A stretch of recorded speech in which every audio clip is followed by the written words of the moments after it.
AntiX and Puppy Linux are both great choices for restoring very old PCs and laptops.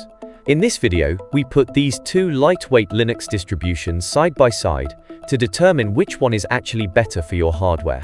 Both AntiX and Puppy Linux are lightweight Linux distributions designed for very limited hardware, but they achieve their speed through different methods. Puppy Linux is generally faster in daily operation because it runs entirely in the memory, though it can be configured to run from a hard drive. This makes it better for USB booting, rather than permanently installing it on a hard drive. AntiX is more efficient at managing limited resources and offers better compatibility with very old 32-bit CPUs. While it can run on Pentium 3 processors from the early 2000s, modern web browsing on these processors will likely be too slow due to heavy JavaScript and media rendering. Both distributions use around 250 to 300 megabytes of memory at startup, and at least 1 gigabyte of memory is recommended for a comfortable experience. However, AntiX is optimized for performance on old computers while providing a more traditional, stable Debian-based experience. AntiX has an easier and more standard installation process than Puppy Linux.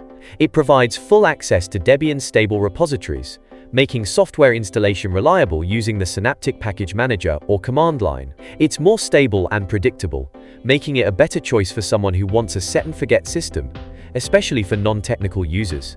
Puppy Linux is generally considered easy to install for users familiar with basic computing, but it differs from traditional operating systems. The standard, recommended installation method is a frugal install, which places all files in a single folder, allowing for high-speed operation. It comes with pre-installed tools, such as the Puppy Universal Installer, that guide you through the process. While some users find it straightforward, others may find the partitioning process required for a dedicated hard drive installation to be more complex. AntiX is generally more conventional and easier for users familiar with traditional Windows. It provides a familiar desktop layout with a taskbar, menu, and desktop icons. It strongly resembles the classic lightweight look and feel of Windows XP or Windows 2000. The full version comes with web browsers, word processors, and utilities designed for older machines. It also has a control center, which centralizes all configuration and maintenance tools to manage settings like Wi-Fi, sound, and display, without needing to use the command line. Overall, the appearance is functional and minimalist. It prioritizes speed over complex visual effects. Puppy Linux also has a centralized configuration system, often referred to as the Puppy setup or control panel. It is generally accessed via the main menu under Menu, set up to manage system settings, networking, and appearance. Instead of a single window like GNOME or Windows Control Panel, Puppy often uses a menu-driven approach organized by category to keep the operating system lightweight.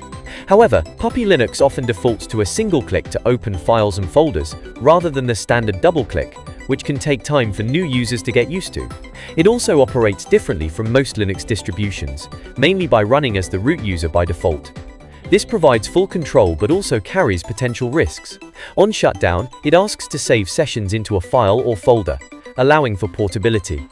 This can be confusing for beginners, but it's powerful for enthusiasts. Some users may not recommend it for those entirely new to Linux, as the single-user root setup can make it easy to break parts of the system. To save system resources, AntiX and Puppy Linux don't use a full desktop environment like GNOME or KDE.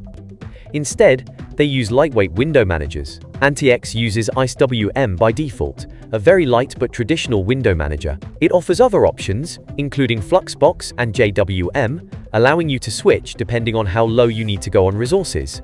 Puppy Linux mainly uses the JWM window manager. The interface is highly customizable, allowing for changes to themes, fonts, and wallpapers, but often appears dated compared to other Linux distributions. It often feels more niche or specialized than AntiX. The desktop tools, menu structure, and file management are designed for maximum speed and minimal resource overhead, rather than mimicking a traditional desktop operating system. Choosing between AntiX and Puppy Linux depends on how you plan to use your computer and the specific hardware you have. Both are great for restoring very old hardware, but they take very different technical approaches.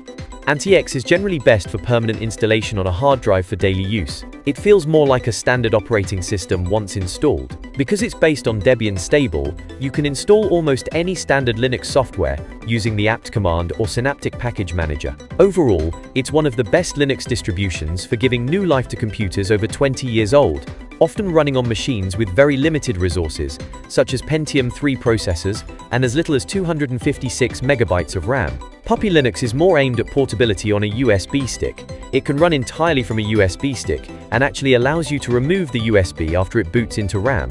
This is ideal if your hard drive has failed. It's perfect for booting into a crashed PC to recover files or fix a broken bootloader. Since it runs from RAM, application launch times are nearly instant, making a machine with 1 or 2 gigabytes of RAM feel surprisingly fast. Any changes you make can be saved to a file on your USB, keeping your main computer's hard drive untouched. If you want to stay up to date with more insightful content like this, then don't forget to like, share, and subscribe. To receive notifications whenever our channel posts new content, you can also click on the bell icon.